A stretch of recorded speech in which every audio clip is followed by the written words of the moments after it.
Hello! I'd like to show you how to use one of my favorite at-home music studying tools from musictheory.net. This website has a lot of great exercises, but my favorite one is note identification, and there's a reason for that.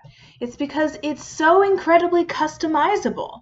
You can change everything about it to be exactly what you or your student needs to study, but you need to know how to change it. So I'm going to take you through all the settings.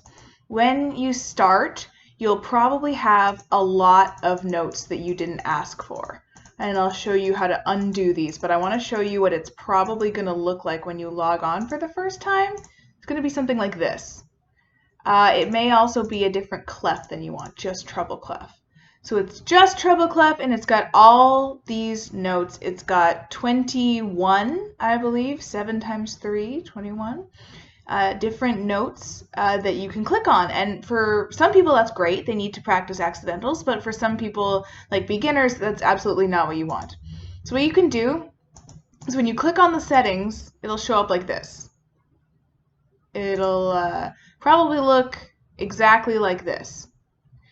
So what you can do is you can go to clefs first. So you click on the gear, click on clefs. If your student is studying some right-hand notes and some left-hand notes, you're going to want to go with grand staff. Basically, all of my students, anyone I'd be sending this video to, you're going to want to click on grand staff. Sometimes it's okay to use treble and bass clef together if you want them individually, but usually it's just grand staff. Go with grand staff because that's what pianos use. Then the range, you can adjust the range. This is a fantastic starting range, C to G.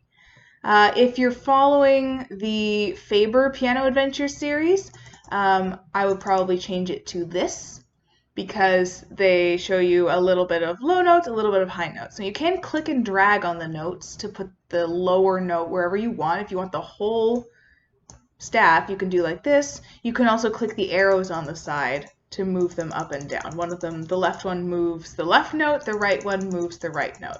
I'm going to put it exactly back where I had it because I want this for one of my students that I'm seeing later. Everything else you don't want to change unless you want to get rid of the flats and the sharps. Get rid of some of those options down below, which are kind of confusing. So you go back to the gear, turn off accidentals. That's what sharps and flats are. That's their common name, just like brother and sister together is sibling. Sharp and flat together is accidental. So you turn off accidentals, and you won't get any. Then, if you want to, this is pretty much good. This is all you really need. You can just ignore the sharps and flats because there's no sharps and flats. But if you want to get rid of them, you can go to Note Filter and turn off all the crazy notes. Like let's say I just want sharps. There you go, now that row's gone. You can even say, okay, well we're doing C to G, so we don't need A and B either. And this is an E. Wow, look at that. We were successful. And it'll only show us notes that are in the range that we set in the range section. You can also change it so that you only get lines or only get spaces. That's a little more, so this note is not a space. You could do only space notes if you're working on mnemonics like all cows eat grass, every good boy deserves fudge. Like those are lines and spaces specific. So if you want to work on that, you can do that. The only other really interesting thing is challenge mode. This makes it a little quiz. So you can see how many questions can you answer in 4 minutes. Or you can say, answer 20 questions and see how well you do. And in this mode, if you click a wrong answer, it just skips to the next question. It doesn't give you a second chance. Whereas if you turn off challenge mode, it will let you click on them all until you get it right. So that's my little tutorial. If you have any questions, please feel free to reach out. I'm happy to explain it again, but of course I can't follow you home.